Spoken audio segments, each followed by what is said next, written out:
Bienvenue dans le lieu de confession, by Jimmy Résolution.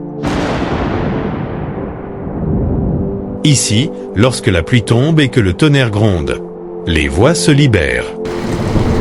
Les secrets enfouis refont surface. Les vérités que personne n'a jamais osé prononcer trouvent enfin un refuge. Dans cet espace, des hommes et des femmes viennent déposer leurs blessures, leurs regrets, leurs fautes, leurs espoirs. Des histoires d'amour, de trahison, de miracles, mais aussi des douleurs silencieuses que personne ne voit. Ici, rien n'est inventé. Chaque mot est réel, chaque émotion est vraie, chaque confession est un morceau de vie livré en toute discrétion.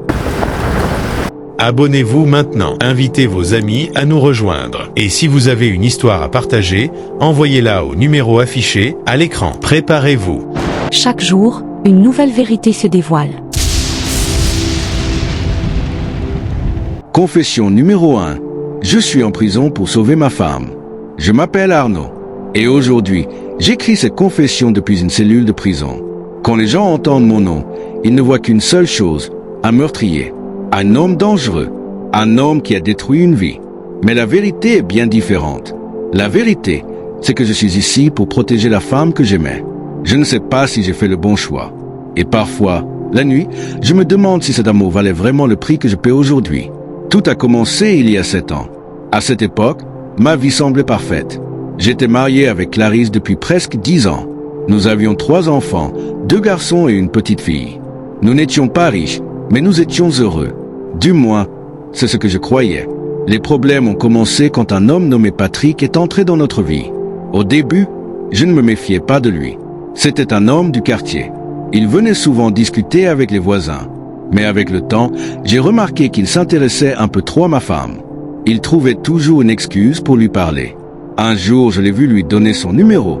Ma femme m'a dit que ce n'était rien. Mais les appels ont commencé. Puis les messages. Au début, Clarisse ignorait tout ça. Mais Patrick est devenu de plus en plus insistant. Il l'attendait parfois devant son travail. Il disait qu'il était amoureux d'elle. Ma femme commençait à avoir peur. Je lui ai dit plusieurs fois, « Laisse-moi parler avec lui ». Mais elle refusait. Elle disait que cela allait créer un problème. Je regrette aujourd'hui de ne pas avoir insisté, parce que tout a explosé un soir. C'était un vendredi. Je venais de rentrer du travail. Les enfants dormaient déjà. Ma femme préparait le dîner quand nous avons entendu quelqu'un frapper violemment à la porte. Quand j'ai ouvert, Patrick était là. Il était ivre. Ses yeux étaient rouges de colère. Il criait le nom de ma femme. Je lui ai demandé de partir, mais il refusait. Il disait que Clarisse devait sortir pour lui parler. La situation devenait dangereuse. Ma femme est sortie pour essayer de calmer les choses. Ils ont commencé à discuter devant la maison. Puis les voix sont devenues plus fortes. Je pouvais entendre Patrick crier « Si je ne peux pas t'avoir, personne ne t'aura ».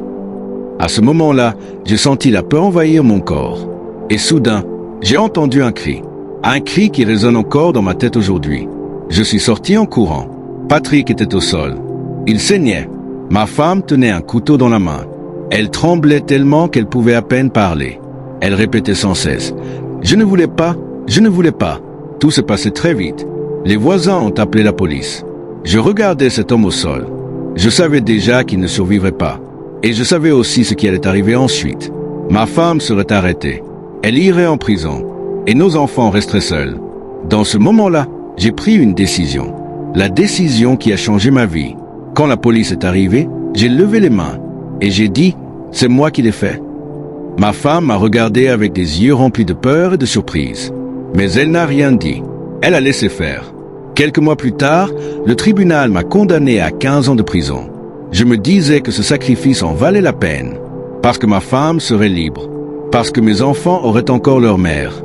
Mais 2 ans après mon arrestation, tout a changé. Ma femme a commencé à venir de moins en moins souvent me voir. Puis les visites ont complètement arrêté. Un jour, un ami du quartier est venu me rendre visite. Et c'est lui qui m'a appris la vérité. Ma femme s'était remariée. Elle vivait maintenant avec un autre homme. Et mes enfants l'appelaient papa. Ce jour-là, j'ai senti quelque chose se briser en moi. Je me suis demandé si tout cela avait un sens. Si j'avais détruit ma vie pour quelqu'un qui m'a oublié. Aujourd'hui, je suis encore en prison. Il me reste 8 ans à purger. Et chaque nuit, je me pose la même question. Si vous étiez à ma place, auriez-vous fait le même sacrifice? Aujourd'hui, je suis encore en prison. Il me reste 8 ans à purger. Et chaque nuit, je me pose la même question. Si vous étiez à ma place, auriez-vous fait le même sacrifice? Pendant longtemps, je pensais que cette histoire était terminée, que ma vie était simplement détruite. Mais il y a quelques semaines, quelque chose s'est passé. Quelque chose que je n'avais pas prévu. Un gardien est venu me voir dans ma cellule. Il m'a dit, « Arnaud, tu as une visite demain. » Au début, je n'ai pas réagi. Depuis des années, plus personne ne vient me voir. Ni ma femme, ni mes enfants. Alors je lui ai demandé, « Qui veut me voir ?» Le gardien m'a regardé quelques secondes, puis il a répondu, « Une femme ?» Mon cœur s'est arrêté. Une seule personne pouvait venir ici, Clarisse. Mais pourquoi maintenant? Après toutes ces années de silence, cette nuit-là, je n'ai pas dormi. Je me posais des centaines de questions. Est-ce qu'elle venait pour s'excuser? Pour me dire la vérité? Ou pour me demander encore quelque chose? Mais le lendemain, quand je suis arrivé dans la salle des visites, la femme qui m'attendait n'était pas celle que je pensais.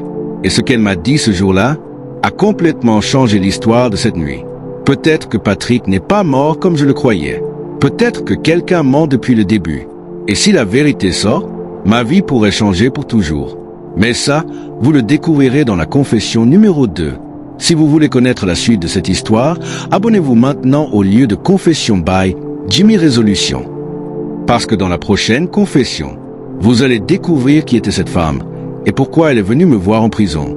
Et croyez-moi, personne ne s'attend à cette vérité. Maintenant, j'ai besoin de votre avis. Arnaud a-t-il eu raison de se sacrifier pour sa femme? Pensez-vous que Clarisse lui a été reconnaissante? À votre avis, qui est la femme venue lui rendre visite en prison? Dites-moi votre réponse dans les commentaires.